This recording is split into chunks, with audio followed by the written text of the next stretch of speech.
Você está ouvindo os Viewpoints do Place Cloud. Pesquisadores contam histórias de lugares em diferentes partes do mundo.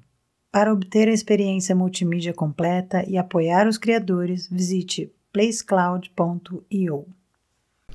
Se você chegou até aqui, atrás de uma grande herança histórica ao ar livre, deve ter se deparado com uma praça enorme às margens de uma longa via chamada Avenida do Forte. Você achou, mas provavelmente ainda não percebeu. Se olhar bem, a praça e a avenida são planas, mas ao centro da área de lazer tem uma elevação de terra que destoa do resto da paisagem. Isso não é simplesmente um trecho irregular do terreno, mas o ponto crucial da sua visita. Os holandeses invadiram Recife em 1630 e tornaram a cidade a capital de sua colônia, que se estendia por uma grande extensão territorial do litoral brasileiro, numa área entre os atuais estados de Sergipe até o Maranhão. Em 1637, foi mandado da Holanda o conde João Maurício de Nassau, que governou o atual Nordeste do Brasil com poderes de governador-geral.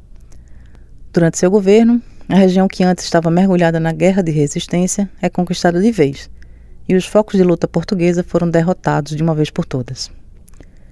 Por imposição das armas e de manobras políticas de 1637 a 1644, não houve resistência que colocasse o governo de Nassau em perigo.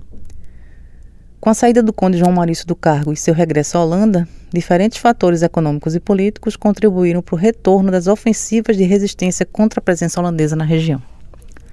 A várzea do rio Capibaribe, que vem de regiões longínquas do interior até desaguar no Recife, era repleta de engenhos de açúcar que faziam de Pernambuco a possessão mais lucrativa de todo o Brasil. Como a resistência portuguesa partiu de senhores de engenho, foi escolhida uma região da várzea do Capibaribe para sediar o Arraial Novo do Bom Jesus, onde deu-se início ao levante da restauração pernambucana entre 1645 e 1654. É nessa região que você está agora. As elevações que contrastam com o plano do resto do local são onde se localizavam os fossos do Forte Real do Bom Jesus. Foi do Arraial Novo do Bom Jesus que saíram as tropas luso-brasileiras que venceram os holandeses nos Montes Guararapes em 1648. Outra tropa marchou para repetir o feito, dessa vez em 1649. Essas duas vitórias arrasaram o ânimo militar dos holandeses que se encastelaram no Recife até serem expulsos de fato em 1654. O Arraial Novo do Bom Jesus não era uma fortificação militar tradicional no sentido de um espaço para estacionar tropas, munições e alimentos. A estratégia militar dos portugueses era de espalhar tropas pelos fortes já conquistados dos holandeses, a fim de que um socorresse o outro quando houvesse necessidade.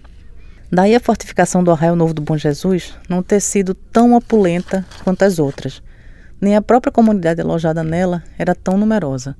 Mas, por outro lado, sua importância foi enorme para a guerra, servindo de quartel-general da ofensiva restauradora. O local escolhido foram as terras do Engenho do Meio, que dá nome ao bairro onde você está agora. Se observar bem, há uma elevação circundada de um desnível.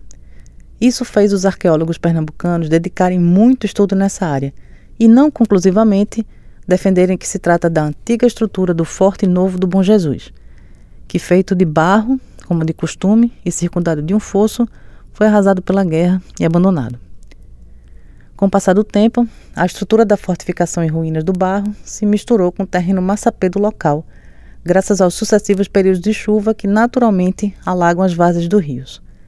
A lama unificou o que era um importante edifício do passado com a mais comum terra vermelha da região. Mais tarde, o loteamento dessas terras, a terraplanagem e o processo de urbanização modificou ainda mais as características do terreno.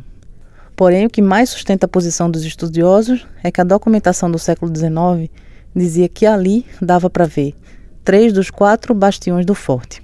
O certo é que no local foi instalada uma coluna de granito pelo Instituto Arqueológico e Geográfico de Pernambuco em 1872, marcando onde existia o Forte Real Novo do Bom Jesus.